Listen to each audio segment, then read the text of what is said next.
Bueno, buen día. Em,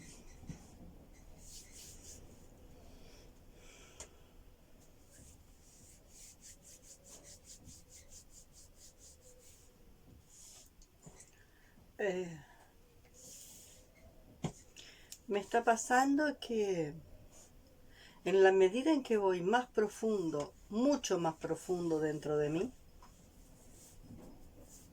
en la medida en que voy viendo mucho más profundo de mí, la desmantelación de mi manera de pensar el mundo va siendo cada vez más profunda y esa desmantelación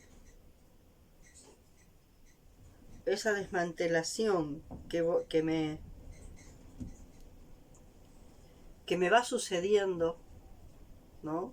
Como que si cayeran capas y capas y capas de velos que en realidad son programas, ¿no? Son velos de la matriz perceptiva que van cayendo. Y entonces en la medida en que caen esos velos de la matriz perceptiva, ¿no? Como si fueran velos y velos y velos de programas que nuestra cosmovisión ha ido creando. Y como diría Eugenio Cauruti, el humano, en vez de simplemente querer ver, está en la búsqueda desesperada de dispositivos para ver. Y necesita dispositivos para ver y para entender. O sea, dispositivos para ver y para entender. No. Necesita diagramas cuadriculados para ver. Un dispositivo es un dispositivo de procesamiento, de procesación, digamos. Un dispositivo siempre es un dispositivo que tiene una función de procesar lo que sea. Desde la licuadora, que es un dispositivo para licuar, hasta la cafetera, que es un dispositivo para hacer café, eh, hasta, no sé, el taladro, que es un dispositivo para hacer agujeros, hasta nuestra lógica, que se vuelve un dispositivo procesador, ¿no? De eso que ve y que en el principio parece evidente, pero hay algo que termina de resultar incómodo. Entonces, en esta historia de esto, ¿no? Una cosa son los diagramas, y los diagramas son los cuadriculados que tiene nuestro diseño identitario. El diseño identitario del humano genérico, ¿no? Que ha moldeado al humano genérico y por lo tanto el diseño identitario de cada uno, que además de los diagramas del humano genérico tiene diagramas eh, cuadriculados del propio de la propia historia personal, de la historia de la familia, de la historia de los distintos colectivos en los que han dado. El asunto es que yo me doy cuenta cómo determinados conceptos cambian de sentido. Cómo el asentir,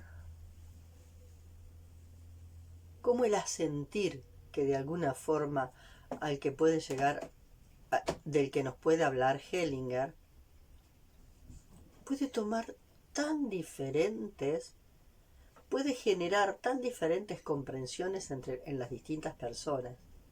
Hay un asentir que es casi un hay un asentir que es casi un permitir que la realidad te pase por arriba tal cual es. Hay un asentir que casi es asiento a todo tal cual es, pero disparo.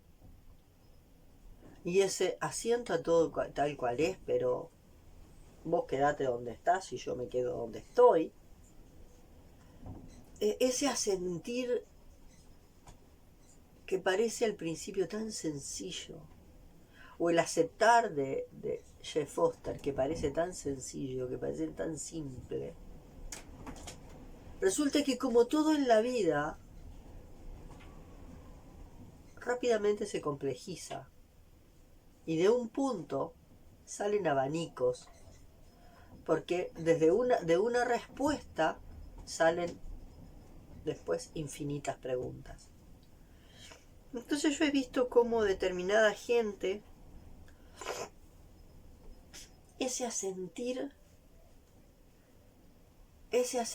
los deja en una historia de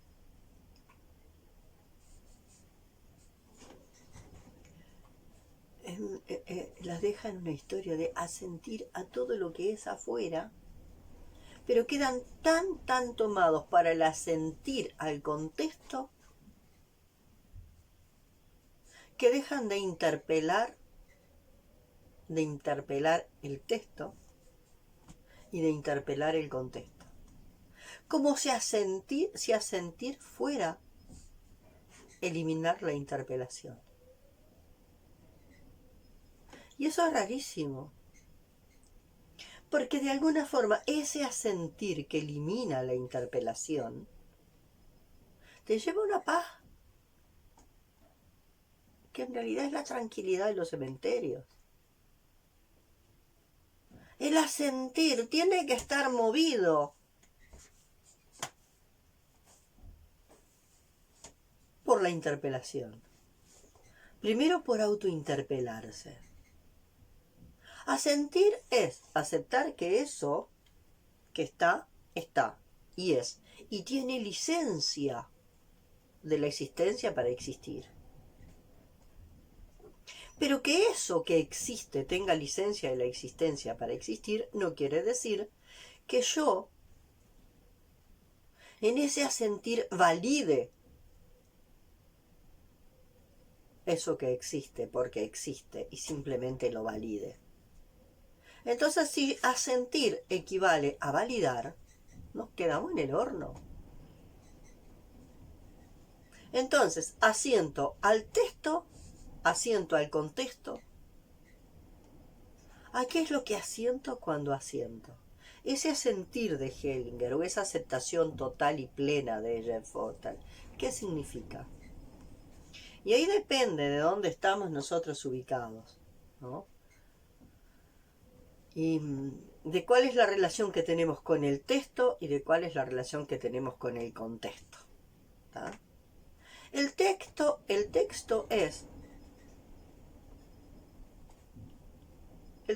habla de la neta autorreferencia, de lo que a nosotros nos sucede ante el contexto. Ahora, si yo asiento a todo el contexto y me niego el texto, o salgo a buscar lentes ajenos para mirar el contexto, algo se nos complica. Una cosa es que yo pueda tener algunas referencias, y puedo tener muchísimas referencias para poder mirar el contexto. Pero una cosa es que esas referencias que yo puedo tomar para mirar el contexto, para intentar entender el contexto, eliminen o se superpongan a la mirada, a ese ver directo que puedo tener respecto al contexto. Entonces, ¿cómo es? Yo publiqué algo sobre el chamanismo, algo muy interesante sobre el chamanismo de Claudio Naranjo, donde Claudio Naranjo dice que lo que mueve al chamán es un cierto descontento. ¿Y cómo se entiende este descontento que tiene el chamán con el asentir?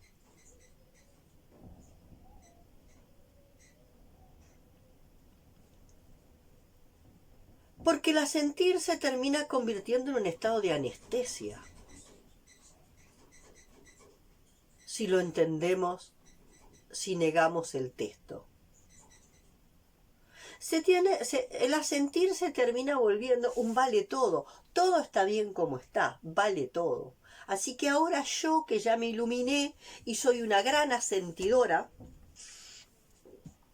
asiento a todo tal cual es.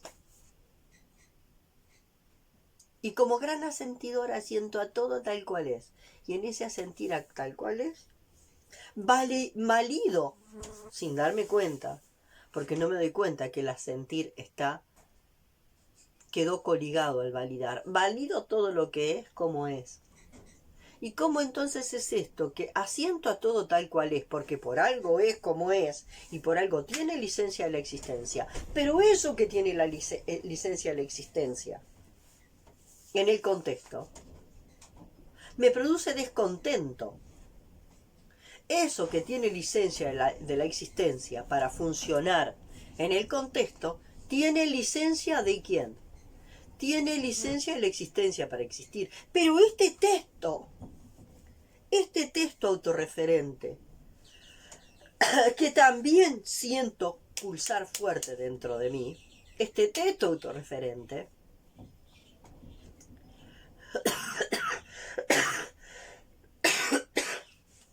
también tiene licencia de la existencia. Entonces ahí es donde texto y contexto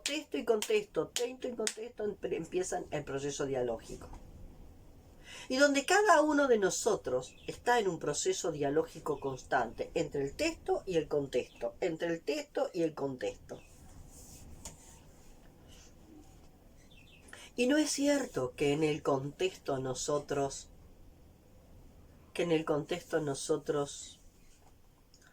tengamos que nosotros tengamos el contexto como todo uniforme, no. El contexto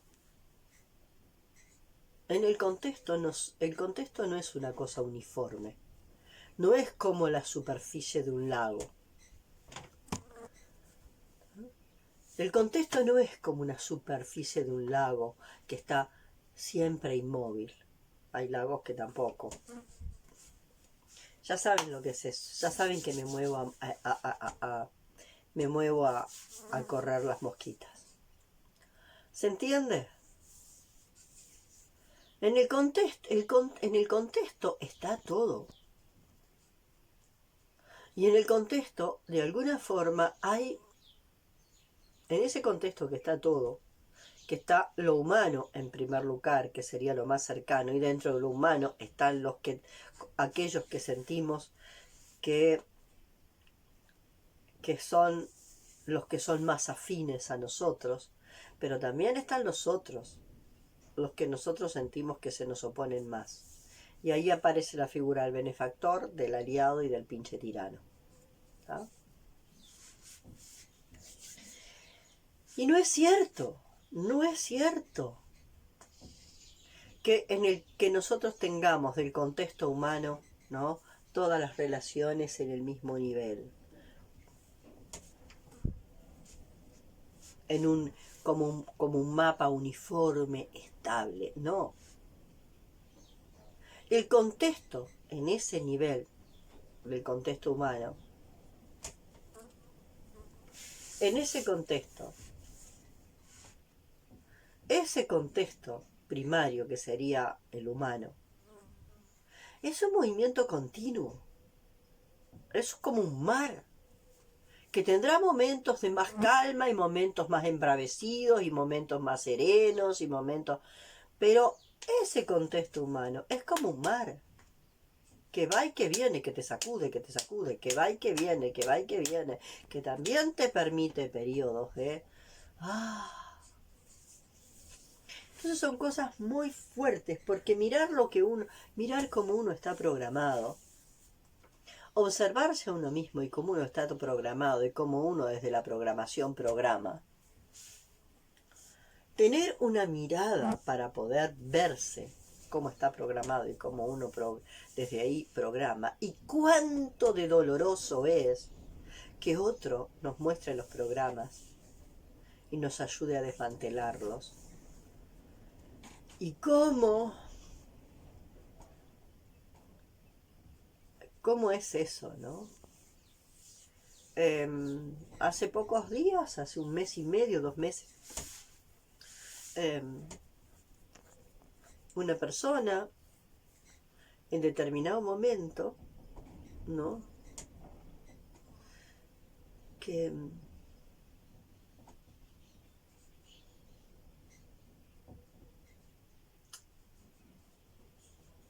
una persona que para mí, a nivel de la evolución, en algunos aspectos, siento que se ha quedado en estado muy infantil y que llegar a la adultez le cuesta, a quien no. Yo también tengo momentos en que estoy en estados infantiles, muy infantiles. Es como que estamos habitados por tanta cantidad. Nuestro pueblo interno es tan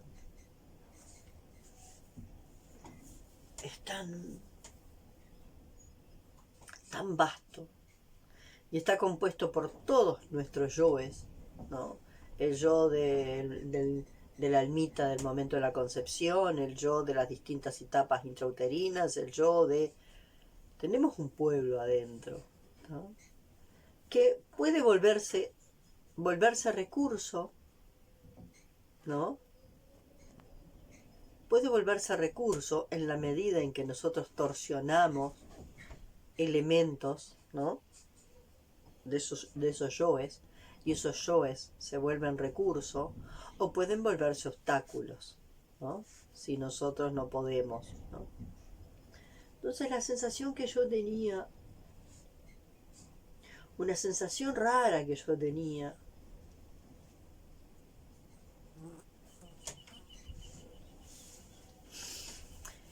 y que es una sensación que yo veo con mucha frecuencia, y claro, yo entiendo lo que pueden llegar a decir. Yo entiendo también en esta autointerpelación, donde tomo lo que puedan decir de mí como si fuera un propio narrador interno y me interpelo a mí misma a través de lo que los demás puedan decir. Pero a mí me parecía, yo sentía, que esta persona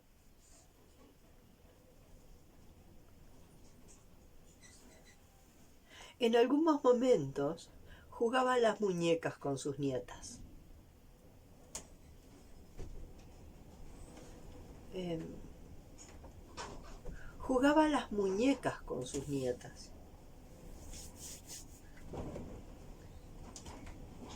Era como un eterno juego a las muñecas con sus nietas.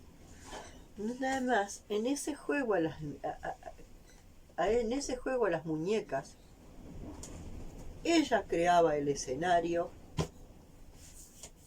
creaba la escenografía, las convertía a ellas, a las nietas, en colaboradoras de crear el escenario y la escenografía.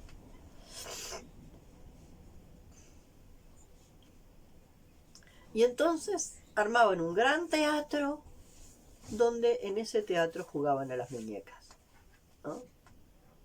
Con unas muñecas que de alguna forma se volvían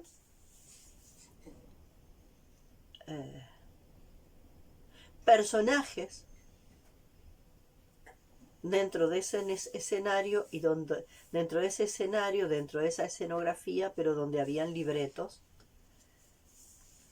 Y cuando a veces el libreto desaparecía y, por ejemplo, una de las niñas se le ocurría empezar a girar y a girar y a girar, y la niña ponía algo de lo espontáneo y empezaba a girar y a girar y a girar y a girar, algo que de verdad es muy saludable que los niños hacen. Hay toda una técnica de sanación a través del girar, e inclusive Hoyo dice que una vez apareció a su comunidad una persona que había quedado atrapada en un campo psicoide y que la llevó a una playa y estuvo acompañándola y estuvo intentando que estuviera 48 horas girando y girando y girando y girando y girando sobre sí misma hasta que salió de ese estado psicoide. Yo me pregunto si todos no estamos en un estado psicoide, ¿no? Dentro de los cuales identificamos algunos otros estados psicoides, pero si nuestro estado, el estado en general en que estamos no es un estado psicoide, el famoso sueño en el que estamos, la famosa matriz en que estamos, no es un estado psicoide generalizado, un delirio compartido. Y en ese delirio compartido como un estado psicoide generalizado, aparecen algunos estados psicoides que no calzan muy bien en el estado psicoide o en el delirio colectivo, y a esos los llamamos locos. Entonces Osho dice que girando y girando y girando y girando y girando y girando, logró que esa persona que había quedado atrapada en un estado psicoide, de estos estados psicoides que son estados psicoides no compartidos, saliera de ese estado. Lo que a mí no me queda claro si salió del estado psicoide no compartido y fue absorbido por el estado psicoide compartido. No lo sé. Lo cierto es que estas niñas, cuando quisieron poner elementos de espontaneidad de ellas, que salían fuera del libreto que estaba poniendo a la abuela, y empezaron a girar, a girar, a girar. No hagas eso que te vas a marear y te puedes lastimar. No hagas eso que te vas a marear y te vas a lastimar. Yo me quedé acá. Eso fue como la comprobación absoluta de que el libreto estaba comandado por la abuela. El escenario estaba armado por la abuela. La escenografía estaba armada por la abuela. Y la colaboración en el libreto era absolutamente desotradora. Por lo tanto, si las nietas colaboraban en la organización del libreto, en la organización del diseño y en la organización del escenario y en la organización de la escenografía, de acuerdo a lo que ella ya tenía previamente y ella concebía que entraba dentro de su idea previa, les permitía. En cuanto las niñas ponían un elemento disruptivo, no, eso no porque te mareas, eso no porque te mareas, y si te mareas te podés caer y lastimar. La niña puso en ese girar un elemento disruptivo. Y el elemento disruptivo fue directamente anulado. Si eso no es violencia, si desotrar no es violencia, a mí que me digan que es violencia. Porque yo a la niña le puedo decir, mira, bueno, ¿sabes qué? ¿Sabes que eso que estás haciendo de girar y girar es una pulsión de vida muy importante y muy interesante, que de alguna forma está muy bueno explorar, pero sabes que en este ambiente no es el mejor ambiente como para que le des rienda suelta a esa pulsión de vida que quiere mostrarse en el girar y en el girar y en el girar. Entonces lo que yo te digo es que ahora en este lugar y en esta circunstancia no detengas eso, para que encontremos, para que podamos ir a un lugar donde podamos girar y girar y girar y girar y girar. Y yo también me animo a girar y a girar y a girar con ustedes, pero en un lugar, por ejemplo, donde podamos pensar en un parque, donde haya mucho pasto y donde no haya lugares que si nos caemos nos podamos golpear. Validar ese pulso de vida que quiere salir en la niña y reubicarlo en un contexto que sea favorable, en un contexto físico, en un escenario físico que sea favorable. ¿Se entiende? Entonces, después surge toda esa historia, la compasión y el amor y la compasión y tener... Bueno, a ver, ¿cómo se entiende la compasión? La compasión ciega, la compasión que no comprende. ¿Cómo se entiende esta compasión ciega que no comprende? Porque se supone que la compasión, el asentir y el aceptar, te llega a tener mayor comprensión de lo que estás viendo. Si la compasión, el asentir y el aceptar te cierra la visión, entonces no lo entiendo. Entonces, para mí fue muy fuerte porque lo sentí clarito y vi la escena y la tuve con una claridad enorme, ¿no? Y eso fue corroborar cómo la abuela preparaba el escenario de juego, preparaba el escenario de juego, preparaba la escenografía, preparaba el libreto, donde se ponía a jugar con sus nietas como si fueran muñecas vivas, pero muñecas, ¿no? Que iban a funcionar dentro del libreto y las variables que ella tenía previstas dentro del libreto. Si aparecía un elemento espontáneo que funcionara como elemento disruptivo, ¡pam! Pero todo en nombre de la compasión. Porque como yo soy muy compasiva, entonces, ¿qué pasa con la compasión y la comprensión? ¿Cuál es el juego que se da entre la compasión y la comprensión? Porque una compasión ciega que no me deja comprender lo que el otro está haciendo, por qué lo hace, para qué lo hace y qué está en juego en eso que el otro hace. Esa es una compasión que, ¿no? Que más que compasión es represión. Compasión represiva.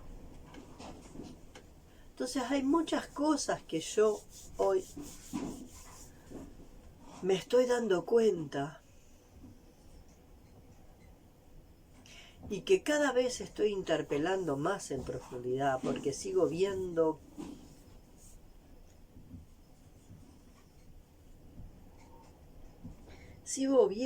la capacidad de arrastre que todos tenemos. La capacidad de arrastre que tenemos, ¿no? Todos. Y cómo nos cuesta el proceso de individuación, la generación de membrana y el proceso de individuación. ¿Y cómo es esto de poder absorber la diferencia y procesar la diferencia? ¿Y cómo se pone en juego esto de absorber la diferencia? Sin que absorber la diferencia asfixie la interpelación. Porque cuando yo absorbo la diferencia, sin asfixiar la interpelación, yo tomo esa diferencia como insumo. Sino absorber la diferencia es tragar entero. Sin el proceso que Alejandra Casado le llamó transferencia propietaria. Sin aquello que decía Hoyo. Cuando yo tomo las palabras ajenas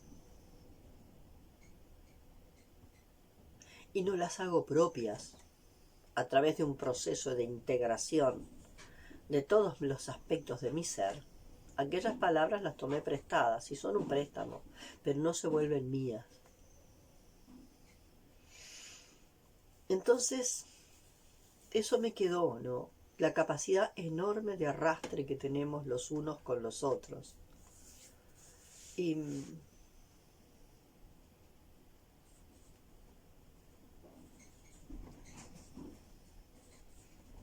saber que tenemos esa capacidad de arrastre. Que todos tenemos esa capacidad de arrastre. Que en realidad el proceso de individuación implica saber que tenemos esa capacidad de arrastre. Y tenemos que incluir esa capacidad de arrastre para poderla trascender. Entonces, tomar conciencia de que estamos siendo arrastrados y rescatarnos, ¿no? Vemos que estamos siendo arrastrados y rescatarnos y mirar desde una cierta distancia. Pero para poder tener ese proceso, primero hay que reconocerlo en mí, en cada uno de nosotros. Y tener claro la diferencia de lo que es ser arrastrado por los condicionamientos y programas del otro, a el mismo proceso de que lo que el otro, las palabras del otro te producen un impacto y un darse cuenta. Cuando las palabras del otro, ups, y después del ups, porque ahí te hiciste la pica y te diste cuenta, y después viene el ahora lo comprendo, ahora lo veo.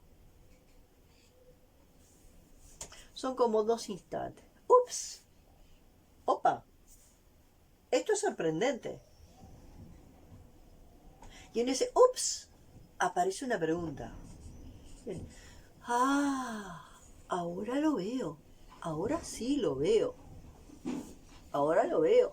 Ahora lo comprendo, lo veo. Son como dos instantes. En el ups aparece la pregunta nueva, porque me doy cuenta de un error y el error se convierte en pregunta. ¿Tá? Y el darse cuenta cuando de verdad empiezo a ver y la respuesta empieza a llegar en el darse cuenta. En vez de ir por la vida, bueno, tomando esto, tomando aquello, y ahora voy a ver, tengo acá el cuadriculado de los arquetipos de Jung y ando poniéndolo, se los ando poniendo al contexto para ver si puedo entender. Ahora voy a ver el cuadriculado de la biodecodificación y se lo voy poniendo así para todos lados para comprender. Y ahora voy poniendo el cuadriculado de los eneatipos y voy poniendo el cuadriculado arriba de todos los elementos del contexto para poder ver, ¿no? Para poder comprender, ¿no? A través de ese cuadriculado. Y después voy a ver las clasificaciones psicopatológicas y las estructuras psicopatológicas y las voy poniendo arriba de todo el contexto de los humanos de acá y de allá.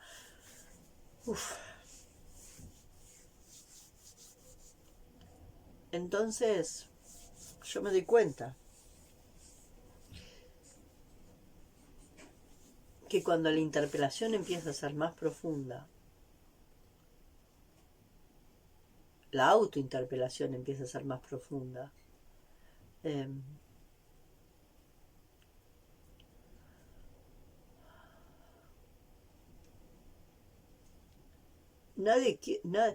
cada uno se aferra a su identidad. Cada uno se aferra a su identidad. Y entonces, cuando de alguna forma aferrarse a la identidad, porque uno cree que la identidad es uno mismo, que ese diseño identitario tal cual está, es uno mismo, uno se aferra a esa identidad. Es como agarrar esto y decir, me tengo que aferrar a esta identidad. Porque si ocurre esto,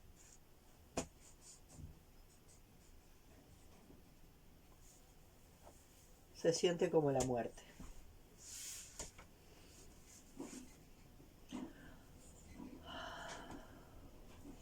Entonces, aún nos falta mucho.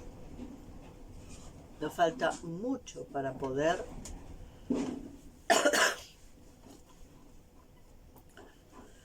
ir teniendo una relación más desapegada con la identidad, ¿no? Puedo tener la identidad acá y la puedo como observar. Y entonces esa identidad que está colocada en el desdoblado tiene de mí un observador más neutro. Y entonces puede, desde esa situación, desde ese desdoblamiento, yo puedo observar mi identidad, porque tomo un poco de distancia a mi identidad. Y a esa identidad que puedo observar le permito que se oxigene. Pero cuando yo estoy tan identificado con la identidad, ¿cómo voy a permitirme? ¿No? Y a veces la identidad se cae. A veces no es que yo de alguna forma tenga la identidad de acá, la voy observando y observándole, le voy viendo más cuadros y voy viendo cosas que hay y voy viendo estos elementos de la identidad vienen de allá y estos elementos de la identidad vienen de allá y estos elementos de mi identidad vienen de allá y entonces bueno, ¿cómo este elemento de mi identidad que viene de allá, cómo hago con este elemento de la identidad y cómo en vez de que se vuelva obstáculo, cómo puedo aprovechar ese elemento de la identidad y hago que esta identidad no vaya ampliándose, ¿no?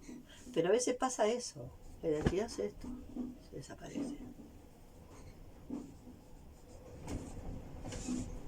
Y de pronto no sabemos quién somos. No sabemos quién somos. Se genera un vacío absoluto. No sabemos quién somos. No sabemos qué pensamos, no sabemos qué queremos, no sabemos nada de nada. Vacío.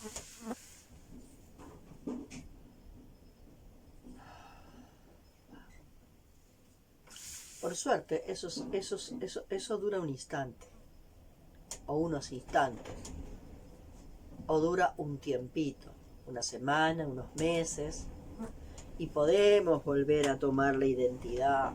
Ahora, cuando volvemos a tomar la identidad, resulta que es totalmente diferente a aquella autoimagen que teníamos de nosotros. Ah, mira, yo pensaba que vos, que soy yo, eras así, asá. Ahora te empiezo a ver y mira. Y yo creo, ajá. Y entonces es como retomar la identidad, el diseño identitario, poderlo mirar desde otra distancia y poder ver los elementos que lo constituyen y poder permitir que este diseño identitario se expanda, ¿no? Que este diseño identitario se expanda. Y bueno, y yo me doy cuenta que los que nos largamos en estos caminos, ¿no? A través de Claudio Naranjo decía que el camino del guerrero, él le llama el guerrero espiritual, yo le llamo el camino del guerrero de la conciencia, el camino de alguien que, el camino de quien quiere venir quien siente que vino desde ese lugar del descontento, ¿no? Dice Claudio Naranjo que el chamán es un individuo que vive con determinado nivel de descontento porque no se puede adaptar al contexto, ¿tá? Porque la experiencia vivida por él, ¿no? La experiencia vivida por él de la sucesión de traumas es una experiencia tan dura y tan fuerte de la cual no se puede desprender. Es como si fuera una persona que no puede lograr que su herida se vuelva callo. Y su herida va a seguir en llaga viva. ¿Qué es lo que pasa? Los que se adaptan logran que su herida se vuelva callo. Y entonces, cuando la herida se vuelva callo, se vuelven reproductores de la herida. Entonces, en la reproducción de la herida nos pasa eso. Entonces, ¿cómo es entonces? ¿Cómo es esto? Que el asentir, que el aceptar no se vuelva un concepto. Que el asentir y que el aceptar sea un asentir y un aceptar a eso que está en el contexto, pero que no lo congele. Porque si no, asentir y aceptar se vuelven conceptos. Y cuando se vuelven conceptos ya se congelaron, ya se cristalizaron.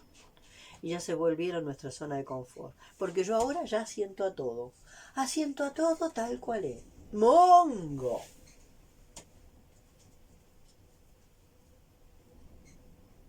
El asentir a todo tal cual es, tanto a lo que me muestra el contexto, tanto a lo que ocurre entre el contexto y el texto y el texto y el contexto y el texto y el contexto y el texto y el contexto y el texto, esa ida y venida entre texto y contexto. Ese asentir no es tan calmo, de verdad es un movimiento de fricción, fusión, fricción, fusión. Ahora, hay gente que tiene la fantasía de la armonía eterna, de la compasión y de no sé cuántas historietas más, y de las dimensiones. ¿Cómo nosotros vamos a poder entender toda la cuestión de las dimensiones y se leen cosas para arriba y para abajo de las dimensiones y la tercera y la cuarta y la quinta y la sexta y la séptima y no sé cuánta cantidad de dimensiones si nosotros estamos concibiendo todo eso desde la mente arcaica? Como dice Caruti. Todo lo que nosotros miramos de la mente arcaica está distorsionado por la mente arcaica. Entonces, ¿qué me voy a poner yo a pensar en no sé cuánta cantidad de dimensión y cosas rarísimas para allá y para allá? ¿Y cómo va a ser el proceso humano? Porque mientras yo estoy inventándome la fantasía de cómo van a ser las dimensiones de acá, y lo estoy haciendo desde mi mente arcaica, todo ese producto es un producto de la mente arcaica. Entonces acá la historia está que si yo no me puedo observar a mí mismo de manera absolutamente directa y darme cuenta de lo que me está pasando en una observación directa conmigo y estar en una permanente reconfiguración de mí mismo, ¿no? Entonces hay un montón de cosas que se vuelven conceptos cristalizados. Asentir se vuelve un concepto cristalizado, aceptar se vuelve un concepto cristalizado, procesar se vuelve hasta... Hay montones de cosas que se vuelven conceptos cristalizados. Entonces, en esto me quedo por hoy. Y bueno,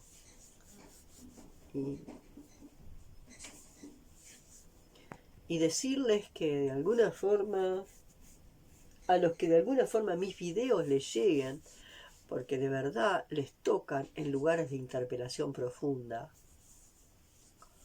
Hay mucha gente que se quedó sin mirar los videos anteriores,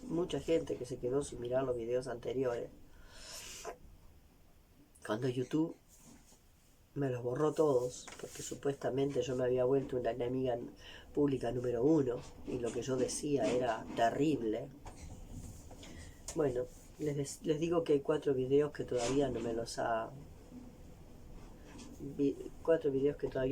reintegrado, pero hay muchos videos que están y que bueno, y que ahora están. Así que muchas de las personas que no los vieron, bueno, entren a mi página, marquen en videos arriba y les salen todos los videos ordenados por fecha. Desde el primer video, que tiene creo que 400 y pico de vistas, 429 vistas en este momento, hasta videos que tienen 32 vistas, porque se nota que de alguna forma no los habían podido ver porque vino justamente a YouTube y arrasó con todo. Y bueno, yo lo que les sugiero es esto, que si mi visión, que sin duda es muy, muy, muy desconfiguradora, que yo estoy siempre poniendo elementos disruptivos en todos lados, que bueno, que miren mis videos. No para que los aplaudan,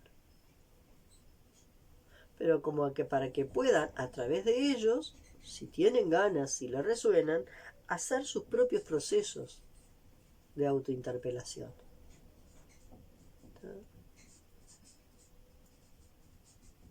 Porque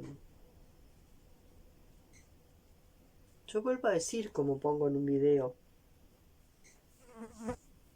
que la sociosfera, que es la construcción del hombre civilizado, la sociosfera, que es un campo de conciencia que está creando el humano civilizado, está infestando la biosfera.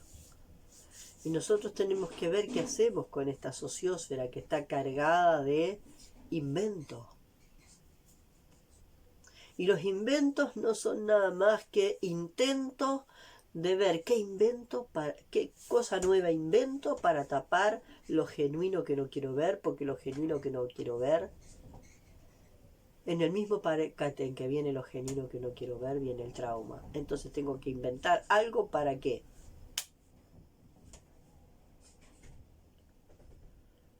Bueno,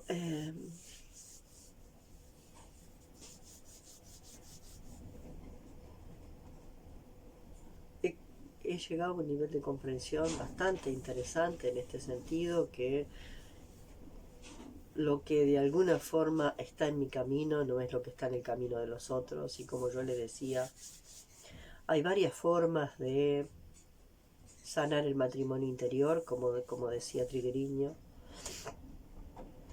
Uno puede sanar el matrimonio interior a solas, en pareja o en grupo.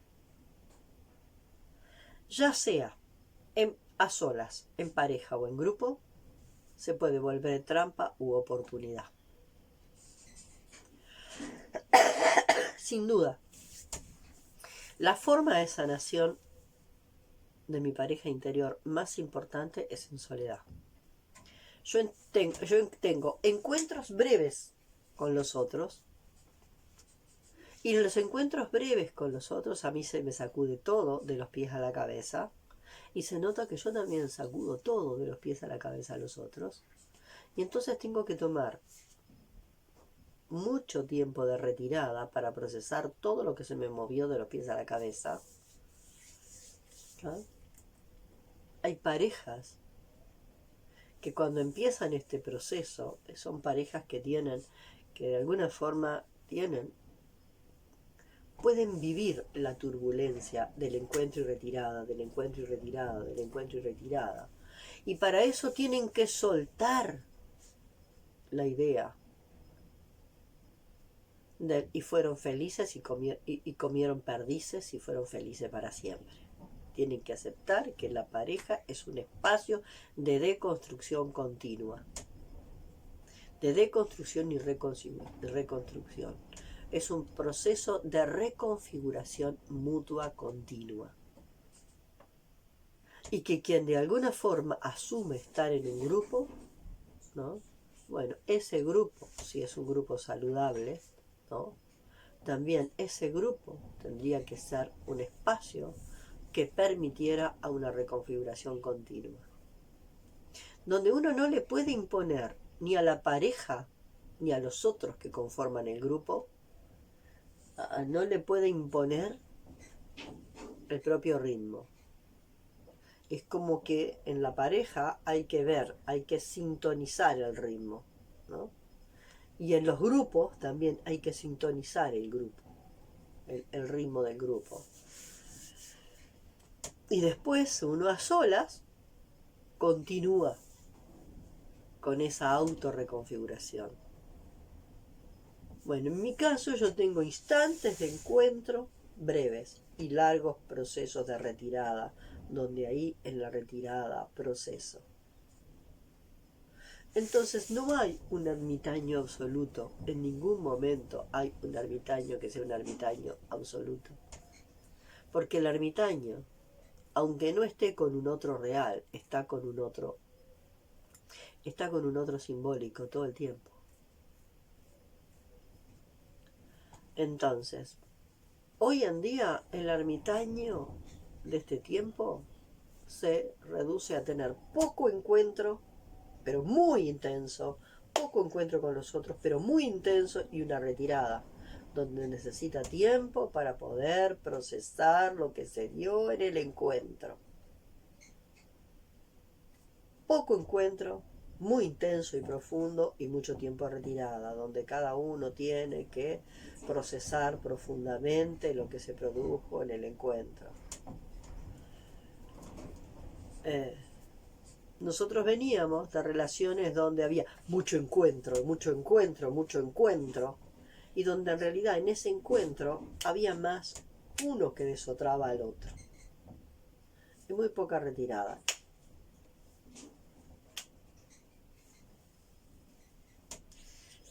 Bueno, esto es lo que quería plantear hoy. Dije que iba a hacer videos de 30 minutos, ya van como 51.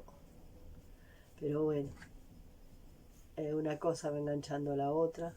Y bueno, está, yo a los que de alguna forma les resuena lo que yo voy diciendo, que no son muchos, les aconsejo que miren los videos, les sugiero que miren los videos anteriores. Y de todas formas, cuando yo grabo un video, el ralentizar en palabras, antes que escribía, el ralentizar en palabras determinadas respuestas que me van bajando, pero que yo necesito aún de la palabra para ralentizar, yo tengo claro que lo que uno procesa queda colgado en el campo cuántico. No hay forma de que se pierda. Lo que uno procesa queda colgado en el campo cuántico.